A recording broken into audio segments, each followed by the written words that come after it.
5230 বছর, হ্যাঁ, প্রায় 5230 বছর আগে ভারতের মথুরায় দেবকী এবং বাসুদেবের ঘরে জন্মগ্রহণ করেছিলেন ভগবান শ্রীকৃষ্ণ।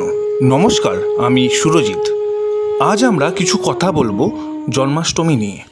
জন্মাষ্টমী, যা কৃষ্ণ জন্মাষ্টমী নামেও পরিচিত, একটি উল্লেখযোগ্য হিন্দু উৎসব যা বিশ্বজুড়ে পালিত হয়। ভগবান বিষ্ণুর অষ্টম অবতার ভগবান কৃষ্ণের জন্মের স্মরণে পালিত হয়ে চলেছে।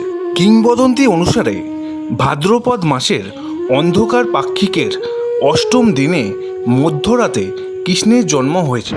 কৃষ্ণের জন্মের সাথে সাথে বাসুদেব তাকে যমুনা নদীর ওপারে নিয়ে যায় কংসের ক্রোধ থেকে দূরে থাকতে।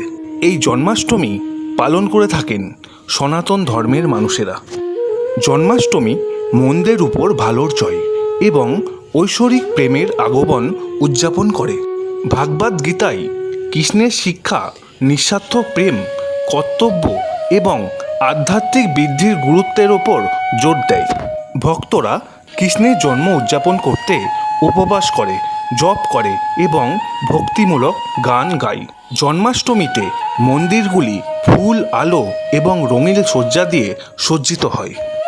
আইকনিক দই হান্ডি আচার, যেখানে ভক্তরা দইয়ের একটি পাত্র ভাঙে, যা কৃষ্ণের দুষ্টু শৈশবের প্রতীক।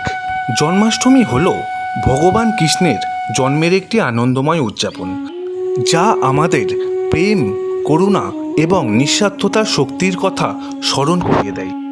কৃষ্ণের এই ঐশ্বরিক আত্মা আমাদের আধ্যাত্মিক যাত্রায় আমাদের পথ দেখায়। সকলে পুণ্য তিথির স্মরণে জন্মাষ্টমী পালন করুন। আমার ভিডিওটি ভালো লেগে থাকলে অবশ্যই সাবস্ক্রাইব করুন চ্যানেলটি। পরের ভিডিওতে দেখা হচ্ছে আবার।